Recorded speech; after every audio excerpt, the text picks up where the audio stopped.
Hey guys, so I am here cleaning the house and I'm cleaning my bird's cage, and I thought I would share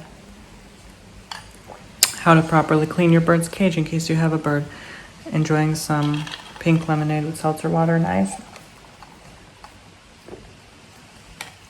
on a breezy, nice, warm day. Yesterday was my name day, and that's why I went out with family and spent time with them and had a good time. And this little Snoop has been barking all morning. Oh, you smell the lemonade. Oh, you like the lemonade. Because there was a dog. Do you see the dog? Woof, woof, woof. Where's the dog? He's looking in fear, like... I think we're starting to look the same. Living together and spending time together by ourselves. I think that's why I'm starting to look like my dog and my dog is starting to look like me. It's kind of scary, actually. So I'm gonna put him down and show you, I'm in my office area, how I clean my bird's cage. There's Poopsie. Wiggle, wiggle, wiggle. And I actually bought calming powder for her now. Don't freak out, you know. It's good for birds. It's good for parrots. It's good for cockatiels, everything. Look at him looking out the window. So cute. He's looking for the dog. Look, where's the dog? Doggy, woof, woof, woof, woof, woof, woof. He's so cute, isn't he cute? Come here. Come here, little shrimp. Don't go on that mat. I just cleaned it. It's not a doggy mat. Well, technically it is, but... Where's the dog? Woof. Doggy, go woof. Doggy, woof. Okay, no more Paco. All right, so I'm going to put him here while I explain my routine. So there's Poopsie. Oh, she came out to say hi. Hello. Hi. Isn't she the sweetest? So basically I bought calming powder for her because she has a lot of anxiety. I already told you guys years ago, that I took her to the hospital to check her out, get a full exam. They said nothing was wrong with her. Basically, she is an anxiety-ridden bird, and there's nothing I can do. They recommended me a collar. I tried that. She freaked out all day. She just could not stand it. Like, she couldn't even sleep. I finally found something that is a natural remedy for her anxiety. And I spend plenty of time with her, so I know it's not because she's alone. No, she's literally, I'm always home. Like, literally, she's always with me. She's always on my shoulder, making a mess and pooping and me having to change my shirts.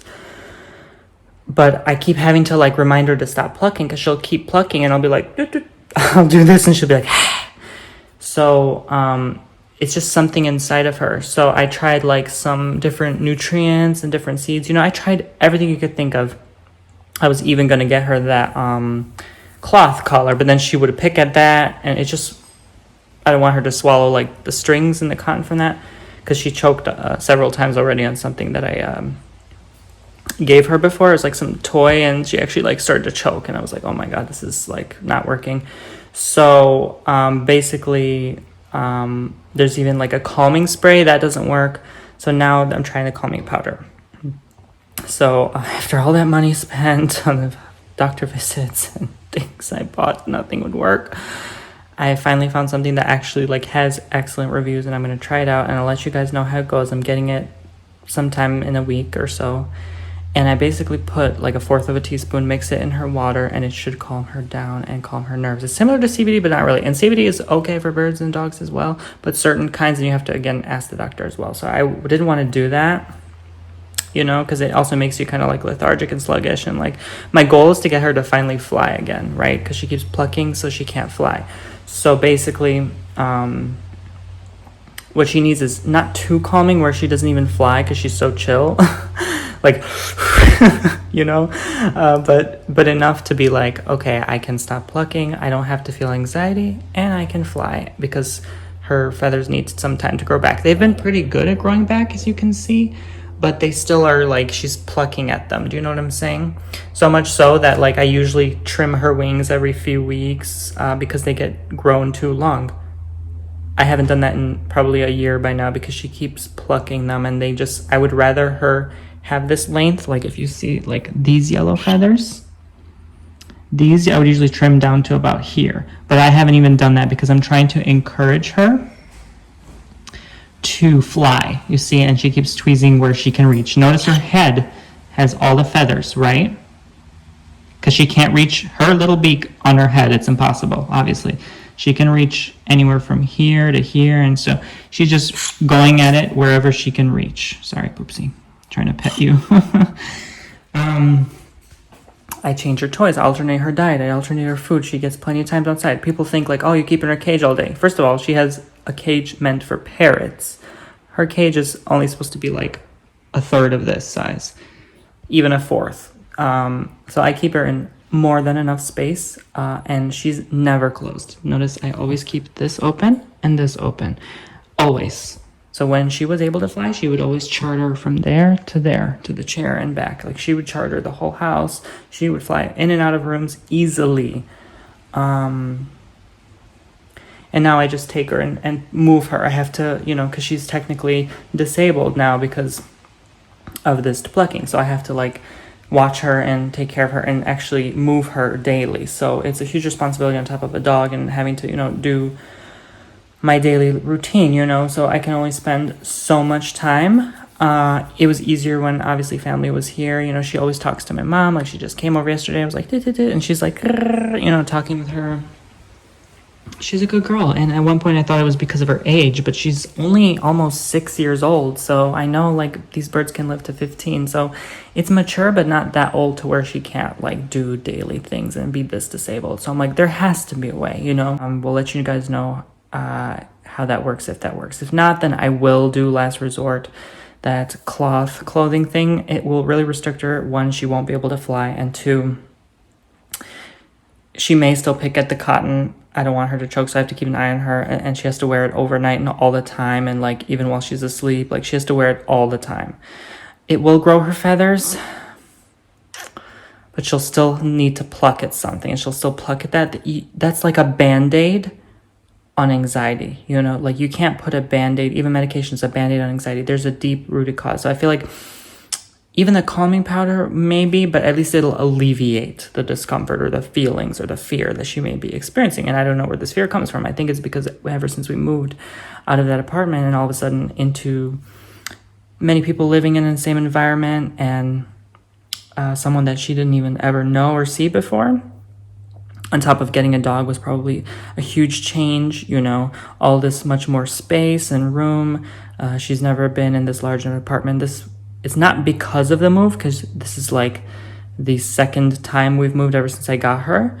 So she knows the move. It's just that the familiarity of everything in the environment and the dog, like ever since I got Paco, she's been different. So I've been doing the best to like make them friendly and like be with each other, and they get along sometimes, but sometimes she's still like hissing and stuff, you know, so it's like whatever.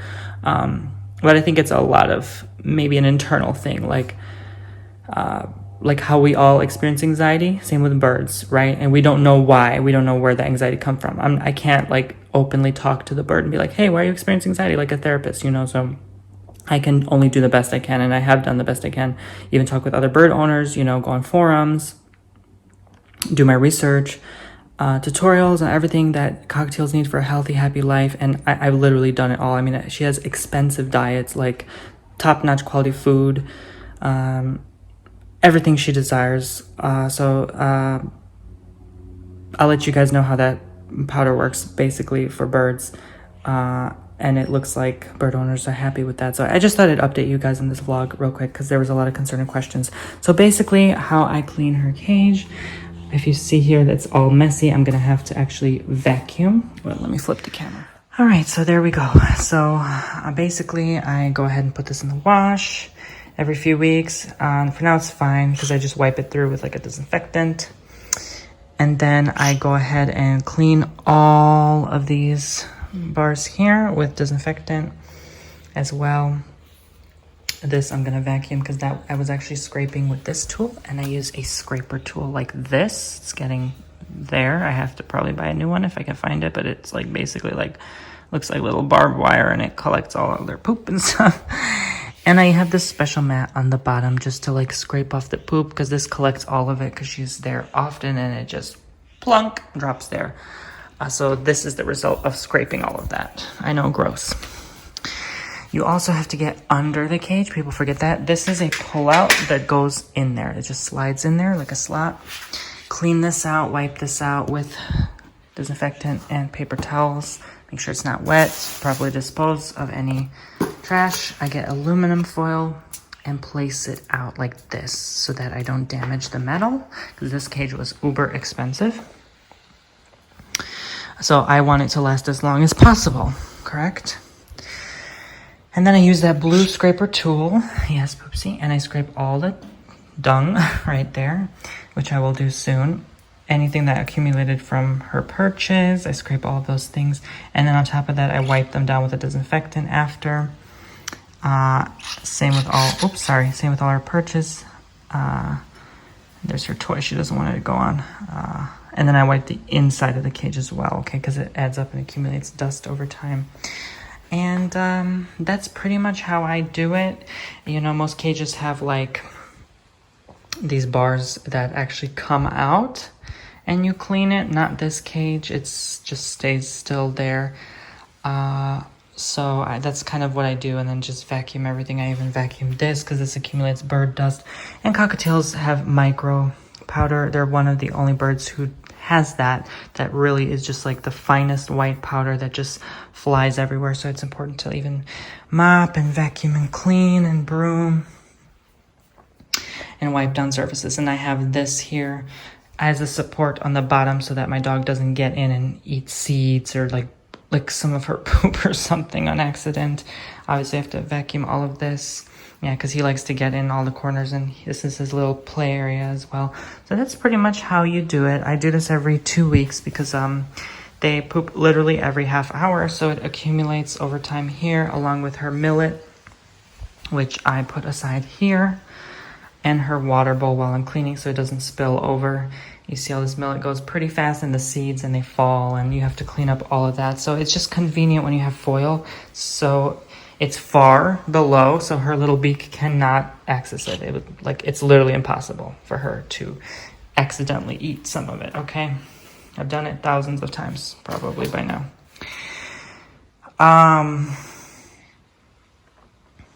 And so it's easy to just collect the foil and toss it in the bin, then wipe the surface, rather than having to scrape and scrub the metal by hand, okay? You can also put paper towels.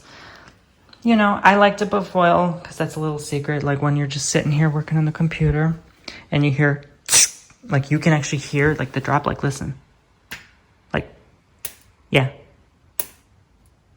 It sounds like that. So when it makes a sound every half hour or so, that's how I know that she's healthy, she's happy, her normal digestion is going through. If it's paper towel, you can't really hear it. But you can probably see it more effectively. But I'm a sound person, so that's how I know my bird is healthy. And if I don't hear that plop every hour or so, then there's a problem. And sometimes she bathes in her water bath. I'm going to go wash her right now after I clean her cage, because I want to make sure, you know, because she's going to get dirty. What's the point of washing her, putting her back in the cage, and then, like, I'm washing her cage and all the dust just gathers back on her. Oh, I'm sorry. Oh, there's a plane outside. Sorry, guys. So I shower her every 2 weeks, and it's not good every single day or week or whatever, because they need some natural oils as well. And I even went to get her checked for mites and stuff, and they literally gave her a full exam, and literally nothing is wrong with her. They just said it's an internal emotion. It's just an internal feeling. Cockatiels and birds in general are very complex creatures, and even they didn't know what to tell me. They were like, honestly, and even the meds might not even work, they told me. So it's not guaranteed. You know, I told them I spend plenty of time with her, more than most bird owners, to be honest, because most people just leave them in the cage locked and they go to work. I work at home. So for the past almost 6 years, She literally sees me every day. It was either me or my mom, like literally when I had to go somewhere, or my brother, like always on their shoulder, like always talking to them, like always playing with them. It's an internal feeling. So they don't even know, because I mean, they specialize in birds, cats and dogs, but they didn't even know what to tell me. They were like, honestly, birds, we get this often. People come in, they don't know what to do, they pluck their feathers. She seems happier this way, you know. Sometimes she'll grow out her feathers, but then it'll come back to the plucking. So that's where the powder comes in now. And we'll see. I even used to put see, she goes there again. Poopsie. No. Yeah, honey. She used to she's so cute, she'll like nibble me. She used to have this like nutrients in her water as well, and again, that didn't work after a while. So yeah, see, she always wants someone to like scrape. Like, she doesn't have any mites or anything. She's totally clean, and that's the point of showering. And after I wash her with the water, I'll put the spray, the cleaning spray over, and then dry her up. And then, you know, that kind of just gets rid of whatever may be on her. No. See? You gotta learn not to pluck. Yeah, it's too much. Sometimes I get caught up and I'm in another room and you're here plucking away and I don't even know. And I don't know what to do. And maybe someone could recommend something, you know. But yeah, I understand some people said they felt bad, like looking at her. They were like, oh my God, I can't even look at her. She's so tweezed up. I don't know why. You should see some birds. They are totally bald. I mean, it's a common thing and it's nothing to fear. And I'm pretty confident. And lately I've even been praying for her, honestly.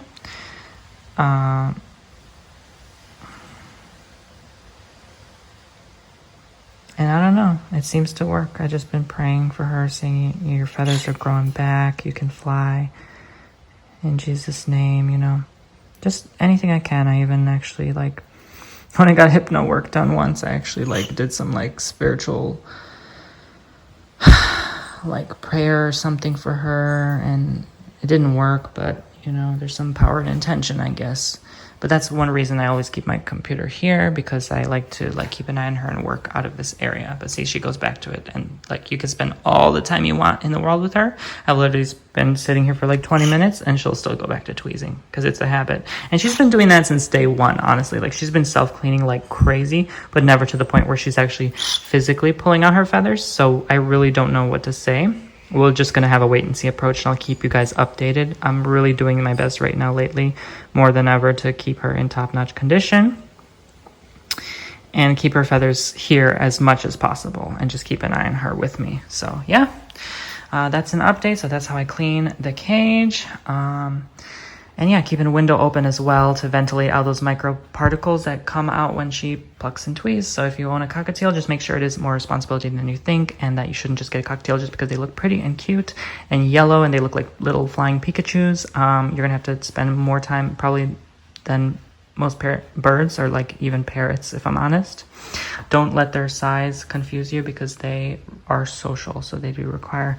And perhaps she does require another bird. That's another thing I didn't mention. This is all about cockatiels in this video now. And I was considering it, but it is very difficult to do that when, you know, clearly she laid an egg and she probably wants mating and all that. I totally get it. And the hormones and stuff. But it would be a challenge for me, not only because now I have to watch a new life all over again. I am limited to a bird and a dog. Like, that's as much as I can do with how busy I am and my schedule. Like, I got them well before I even ever dreamed or expected I would like have this much to do and like this focused on my career, I guess. So, you know, I give them the best life possible that I can do for them, and I love them dearly so much. Oh, look at her. She's so adorable. I just think it's a habit. I don't even think she's anxious, to be honest with you. She doesn't show any other symptoms or signs of anxiety, but just plucking. I think it's just a habit of wanting to be over clean. I think she's just obsessed with being clean and pruned like this, preened. And probably she wants another bird to preen her. But I cannot have another bird. Too much responsibility right now for one person living alone. I did not expect my family to just suddenly get up and go.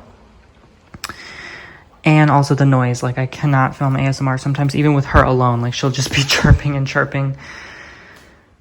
Oh, it's such a beautiful day outside. She'll just be chirping and chirping and chirping, and then it's like I have to cover her, and sometimes she still chirps, and it's like, imagine two. You know, they're always going to be talking and chit-chatting. It's just going to interfere with filming, and it's just not possible right now with the given circumstances. You have to think financially as well, and other responsibilities as well. Sometimes I have to leave the house, and, you know, I can't always have someone, like, watch my animals, and I just can't do all of that. Because there were different times where I had to take both of them to the hospital. And it's like, you have to think about those expenses, different things. And it's like, you know, I want to be responsible. I don't want to just be like, you know, oh, I'm just going to get another bird. And I've had like someone in my life actually do that. And every time they would get some like animal, they would always give it away. And I felt so sad because they didn't expect the responsibility and the cost and expense. And they were just doing it because they could, because they were bored or I don't know. And then it just sucked. So I was like, you know what, I'm going to be a responsible owner. I'm not going to just do that because, you know, of something. I'm going to do whatever I can to make a best life for them, and that's it. So only I can judge for myself and what's best for my creatures, and I do the best I can. Literally, I would not be making even this video or putting this much time and energy. Like, she doesn't even know what I'm doing. Like, so obviously I care and I take good care of them. So anyway, hopefully that sheds away some concern from some people, but most of all, like, that I'm doing my best here and with all the knowledge, because I've had birds for years, even growing up. Like, I obviously know how to take care of them. I've had multiple different birds growing up, and that's that. So if you have maybe any other advice or some natural remedies, like on Etsy or something for birds besides that, let me know, guys. You can't get along with Paco all the time, so it is what it is. And I love Poopsie, and obviously, like, Poopsie's like the whole reason I named you guys Poopsies on my ASMR channel. Is like she's a star, so she deserves to be having special treatment. And her feathers are actually getting grayer. You notice here, like here and here, you can really see her age setting in and coming in. She's actually looking different than before. You can tell she's getting there. Yeah, you like that, huh? Yes, you do, you cutie girly. All right, guys. So that's it. Hope to answer any questions. Maybe if you want to get a bird of your own, so you see how much work it is. It's not just a bird, you know, you have a lot of responsibilities here. So take care, guys. See you.